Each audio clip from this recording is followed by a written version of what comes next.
এইটো বৰ অসম নেকি? তাৰমানে বৰ অসমৰ জেগাত মিয়া অসম বুলি কৈ দিয়ক।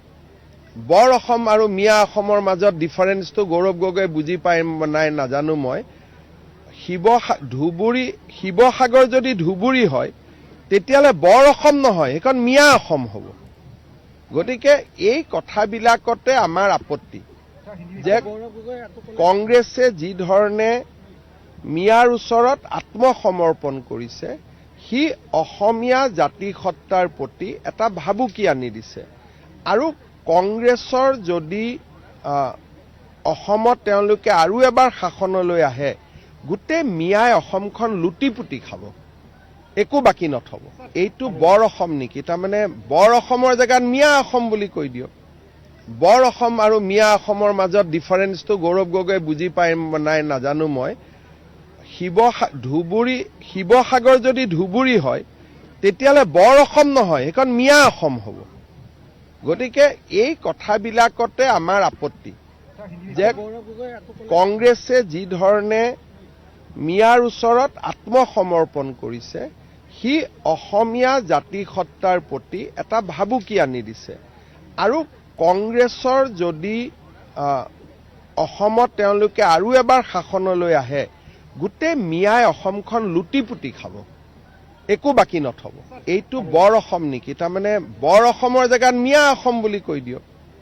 বৰ অসম আৰু মিয়া অসমৰ মাজত ডিফাৰেন্সটো গৌৰৱ গগৈ বুজি পায় নাই নাজানো মই। শিৱসাগৰ যদি ধুবুৰী হয় তেতিয়াহ'লে বৰ অসম নহয়, সেইখন মিয়া অসম হ'ব। গতিকে এই কথাবিলাকতে আমাৰ আপত্তি যে কংগ্ৰেছে যি ধৰণে মিয়াৰ ওচৰত আত্মসমৰ্পণ কৰিছে, সি অসমীয়া জাতিসত্তাৰ প্ৰতি এটা ভাবুকি আনি দিছে।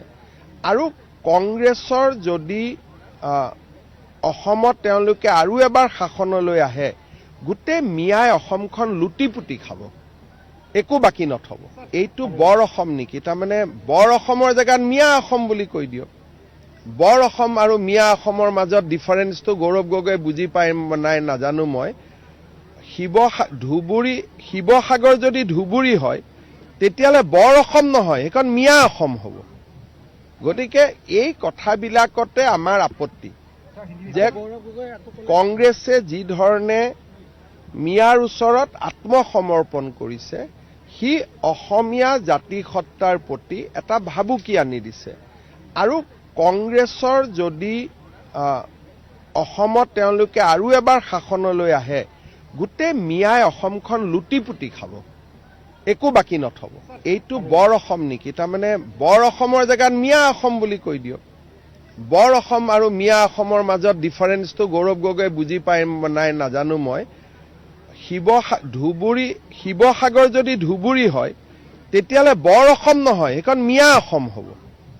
গতিকে এই কথাবিলাকতে আমাৰ আপত্তি যে কংগ্ৰেছে যি ধৰণে মিয়াৰ ওচৰত আত্মসমৰ্পণ কৰিছে, সি অসমীয়া জাতিসত্তাৰ প্ৰতি এটা ভাবুকি আনি দিছে।